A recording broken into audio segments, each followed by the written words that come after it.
ডাক্তারদের যে সুপ্রিম কোর্টকে অবমাননার বিষয়, এই বিষয়কে আমি একজন কলকাতা হাইকোর্ট প্লাস সুপ্রিম কোর্টের আইনজীবী হিসেবে, প্র্যাকটিসিং আইনজীবী হিসেবে আমি কন্ডেম জানাচ্ছি, নিন্দা জানাচ্ছি। জায়গা থেকে আমরা জানতে পারছি লোকে মারা যাচ্ছে, ঠিক না, চিকিৎসাভাবে মারা যাচ্ছে। এটা কি ডক্টরদের দুঃখ হয় না? যেইভাবে আমি তিলোত্তমার দুঃখে দুঃখিত, ওইভাবে আমি বলছি হাজার হাজার রুগী, গরিব মানুষ না চিকিৎসা পেয়ে মারা যাচ্ছে, তাদের জন্যও দুঃখিত হওয়া উচিত। যদি আপনার মধ্যে মানবতা থাকে, আপনার মধ্যে দয়া থাকে, আপনার মধ্যে মায়া থাকে, আপনার মধ্যে প্রেম থাকে, আপনার মধ্যে কন্ডিশনাল লাভ থাকে, কম্প্যাশন থাকে। এই বলে দেওয়া যে আমরা সুপ্রিম কোর্টকে মানি না, এটা তো ভারতবর্ষে বিশৃঙ্খলা তৈরি করা।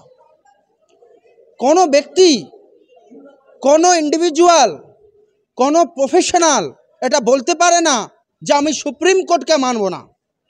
Supreme court is the ultimate authority. Supreme court is the supreme authority in India, and তার লজকে, তার জাজমেন্টকে, তার অর্ডারকে মানতে হবে, অবে করতে হবে। এটা যদি না করে থাকে, এর তীব্র নিন্দা জানাচ্ছি। এই কথাটা সরাসরি contempt of court. I think, আমি মনে করি যে সুপ্রিম কোর্ট এই বিষয়টাকে, মাননীয় প্রধান বিচারপতি বিষয়টাকে দেখে এর কগনিজেন্স নেবে।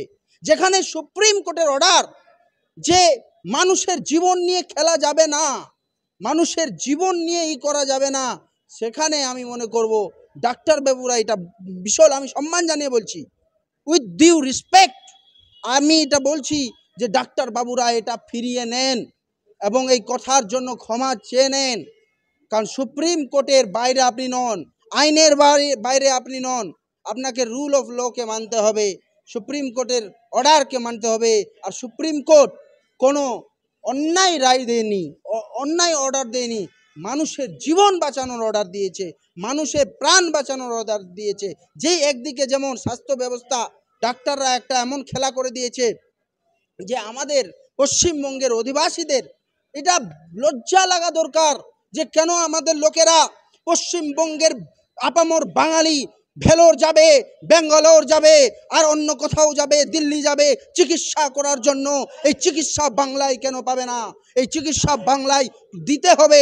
সঠিক চিকিৎসা ভেলোরের থেকেও ভালো, ফরেনের থেকেও ভালো ফ্রি চিকিৎসা এখানে প্রোভাইড করতে হবে। আর ডাক্তাররা যদি এটাকে না মানে, তো ট্যাক্সপেয়ারের টাকা দিয়ে ডাক্তারি পড়ার পর অঙ্গীকার যা করেছিলেন সেই অঙ্গীকারের বরখেলাপ কাজ করছেন, সেই অঙ্গীকারকে মানছেন না।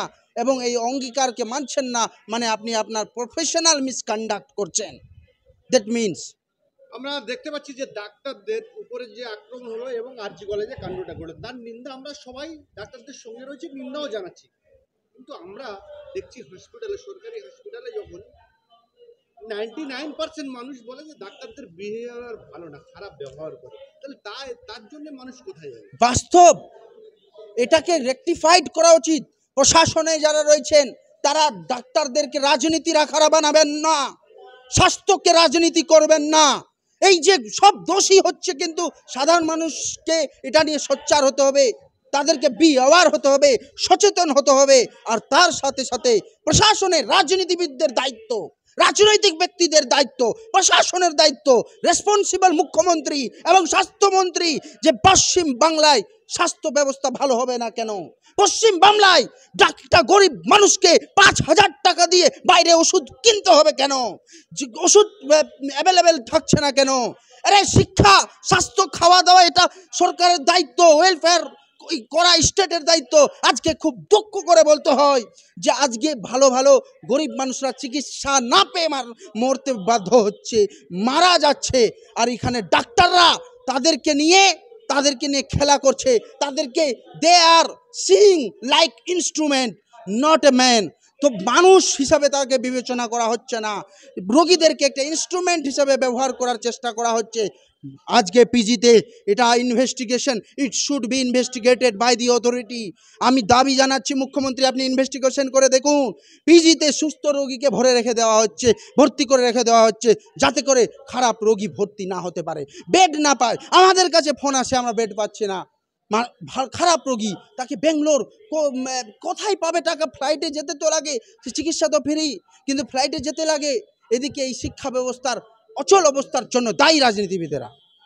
আমরা দেখতে পাচ্ছি রাজ্যে একের পর এক অপ্রীতিকর ঘটনা ঘটছে। কামদুনি থেকে শুরু করে হাঁসখালি, হাঁসখালি থেকে শুরু করে আরজিকর, আরজিকর থেকে শুরু করে ঢোলাহাট, আনিস খান, বলতে গেলে অনেকটা সময় লাগবে। কিন্তু ডাক্তাররা এগুলো, এই দুর্নীতি, এই অপ্রীতিকর ঘটনা নিয়ে একটিও কথা বলে না। তারা তাদের নিরাপত্তা চায়, আর একমাত্র আরজি কলেজ যিনি নির্যাতিতা তার বিচার চাচ্ছে। কি বলবো, ডাক্তারদের একটু স্বার্থপর বলে মনে হচ্ছে না? দেখুন, ডাক্তাররা যে আন্দোলন করছেন, তিলোত্তমার বিচার চাই। We want also justice. আমি বারবার বলেছি, এই বাংলার বুকে আরজিকর হসপিটালের মতন একটা প্রাইম লোকেশনে একটি মহিলা, একটি মেয়ে ডাক্তার, নারী ডাক্তার, হবু ডাক্তার, ওনার উপর এই রকম নির্মম অত্যাচার মেনে নেওয়া যায় না। এই বাঙালি সভ্য সমাজ মেনে নিতে পারে না বলেই উত্তরপ্রদেশে ধর্ষণ হয়ে গেলে এই রকম আন্দোলন হয় না, বা হতে দেওয়া হয় না, বা হয় না। মানুষের মধ্যে বিবেকটা আছে কিনা আমি বলতে পারছি না, আমি এই কোশ্চেন রেখে দিলাম। বিহারে সেই রকম আন্দোলন আমরা দেখিনি, আরও বিভিন্ন জায়গায় আন্দোলন দেখিনি, কিন্তু বাংলায় আন্দোলন হয়েছে, প্রতিটা জেলায় হয়েছে, প্রতিটা মহকুমায় হয়েছে, প্রতিটা অঞ্চলে হয়েছে, প্রতিটা স্কুলে হয়েছে। এর কারণ হচ্ছে বাংলার বাঙালি এখনও নজরুলের বাঙালি, রবীন্দ্রনাথের বাঙালি, ক্ষুদিরামের বাঙালি, চিত্তরঞ্জন দাসের বাঙালি, শেরে বাংলা আবুল কাসেম ফজলুল হকের বাঙালি। এই বাঙালির মননে এখনও দয়া রয়েছে, মায়া রয়েছে বলেই বাঙালি গর্জে উঠেছে। বাঙালি কিন্তু এই আন্দোলনের সাপোর্ট করছি, হওয়া উচিত, কিন্তু ডাক্তারদের বলবো, রিকোয়েস্ট করব, হাজার হাজার লক্ষ লক্ষ মানুষের জীবনের বদলে হওয়া উচিত নয়। ভারতের জুডিশিয়াল ব্যবস্থা ধীর গতিতে চলে। ধনঞ্জয়ের ফাঁসি হয়েছিল প্রায় 17 থেকে 18 বছরে। কোনো অপ্রীতিকর কোনো ঘটনা ঘটে গেলে তার সময় লাগে, মিনিমাম 5-7 বছর, 10 বছর জুডিশিয়াল ব্যবস্থা আছে। সেই জায়গায় আরজি কলেজ জুনিয়র ডাক্তাররা এবং আপামর জনগণ বলছে, যতদিন না জাস্টিস পাবো ততদিন আমরা কাজে যোগ দেবো না, আন্দোলন চলবে। জনগণের একটা ভুল ধারণা, ইভেন শিক্ষিত মানুষদের মধ্যেও এই ভুল ধারণা ছিল। আমি কিছুদিন আগে আপনাদেরই বইয়ে বলেছিলাম, একটা সুপ্রিম কোর্টের ব্যাপারটা আমি বলে দিয়েছিলাম। আমি আবার ক্লারিফাই করে দিতে চাই, যারা যারা আপনারা দেখছেন এই আপনারা এই সংবাদ মাধ্যমের মাধ্যমে যারা যারা আপনারা ওয়াচ করছেন, এটা জেনে রাখুন, supreme court is not trial court. According to criminal justice system of India, Supreme Court can't trial the matter. কখনোই সুপ্রিম কোর্ট ট্রায়াল করতে পারে না।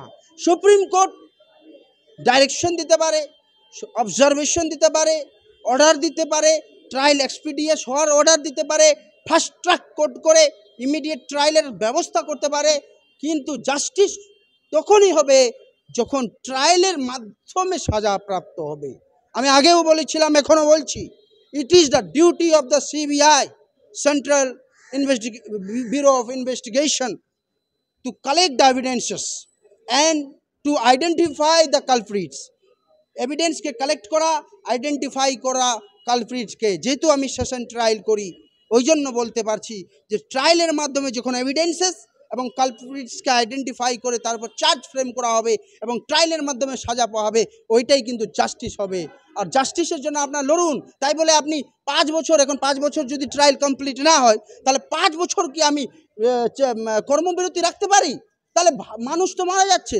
আর বিভিন্ন খবর আসছে, বিভিন্ন জায়গা থেকে আমরা জানতে পারছি লোকে মারা যাচ্ছে, ঠিক না, চিকিৎসাবিদ মারা যাচ্ছে। এটা কি ডক্টরদের দুঃখ হয় না? যেইভাবে আমি তিলোত্তমার দুঃখে দুঃখিত, ওইভাবে আমি বলছি হাজার হাজার রুগী, গরিব মানুষ না চিকিৎসা পেয়ে মারা যাচ্ছে, তাদের জন্যও দুঃখিত হওয়া উচিত। যদি আপনার মধ্যে মানবতা থাকে, আপনার মধ্যে দয়া থাকে, আপনার মধ্যে মায়া থাকে, আপনার মধ্যে প্রেম থাকে, আপনার মধ্যে কন্ডিশনাল লাভ থাকে, কম্প্যাশন থাকে।